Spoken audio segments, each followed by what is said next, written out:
Welcome back, everybody. I'm constantly running into Muslims who do not know very basic, simple facts about the standardized Quran. In this video, we'll do what we normally do and what other channels like this do, and that is tell Muslims things that their authorities would apparently rather keep concealed.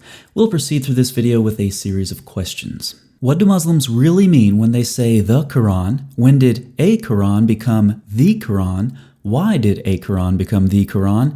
And what are some problems with the Quran? So let's get right to those first two questions. When Muslims talk about the Quran, they're primarily referring to the standardized Egyptian edition, which was first published on July 10th, 1924 in Cairo, and it's now widely seen as the official text of the Quran. After it was standardized in Egypt, the Hafs recitation, from which the standardized text is allegedly derived, quickly became the standard not only in Egypt, but throughout most of the Muslim world, though numerous Arabic Qurans do exist, with thousands of differences between them. So for the first two questions, the Quran actually refers to the standardized Quran, which is the 1924 Egyptian edition. Now for the third question, why did a Quran become the Quran? In the early 20th century, the shape of the Quran would have seemed anything but clear. In fact, the Egyptian government was motivated to begin the project that would lead to the Cairo Quran edition due to the variations or errors,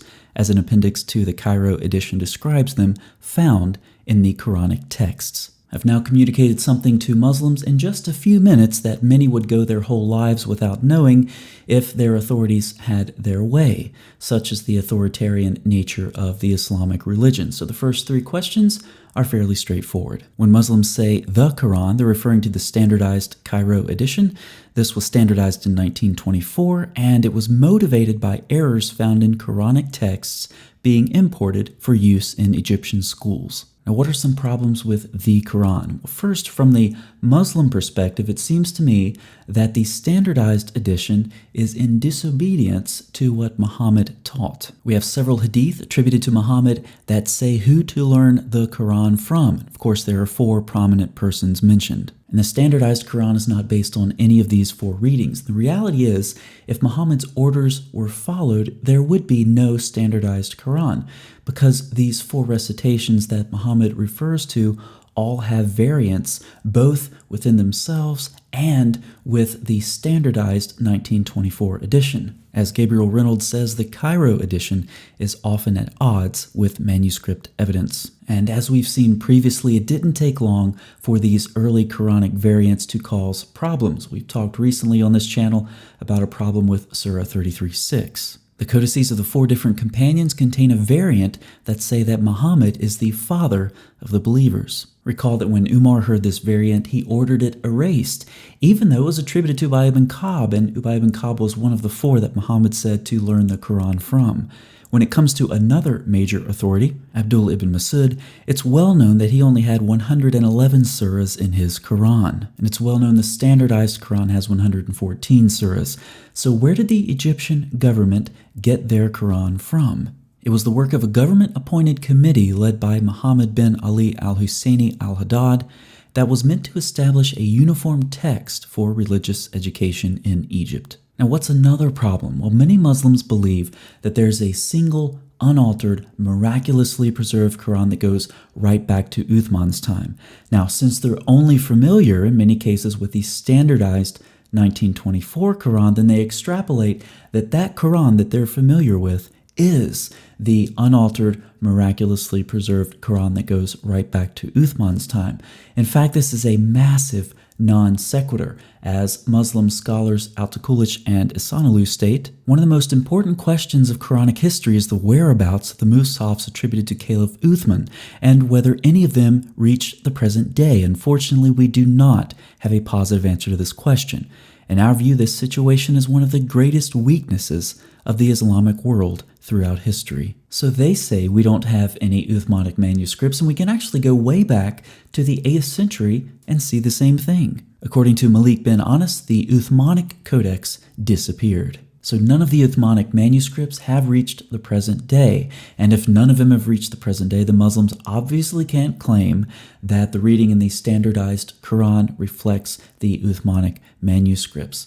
Now there's another problem that we can talk about, and once again, this lies in the realm of the Muslim authorities. A common belief that the Quran is a single, unambiguous reading is due in part to the bravado of translators, who rarely express doubt about their choices. You see, not only are there problems with miraculous preservation and the Uthmanic manuscripts and so forth, but there are problems with how Muslims conceive of preservation of their texts in general. To put it bluntly, I would say it's all bravado. What I mean by this is you don't get credit for having a low number of variants in your manuscripts when you destroy your manuscripts after you revise or supersede them.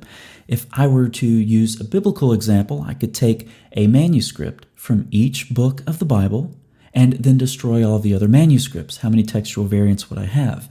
0, because I only have one manuscript per book. But that doesn't mean that the Bible was miraculously preserved. It just means that I destroyed the rest of the manuscripts with the variants in them.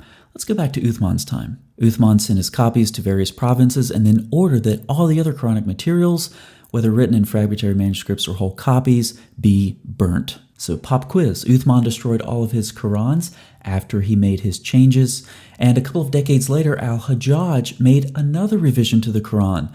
What do you think he did with his old Qurans? That's right, he destroyed them. Just as Uthman had ordered the destruction of all unofficial codices, so too Al-Hajjaj ordered the destruction of all codices other than his own and copies made from it. Pop quiz number 2. Uthman destroyed all of his old Qurans. Al-Hajjaj destroyed all of his old Qurans. What do you think the Egyptian government did after their 1924 standardization? That's right, they destroyed their variant Qurans by sinking them in the Nile River. Now I present to you the 3-step process for miraculous Muslim preservation.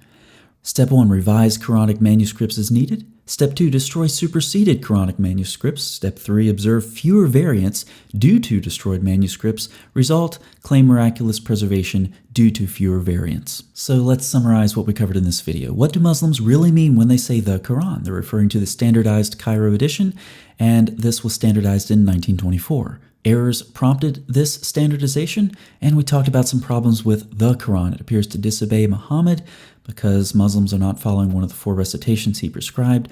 We talked about problems with miraculous preservation. Even the standardized text is at variance with other manuscripts. We talked about the Uthmanic manuscript problem, and that is that there are none.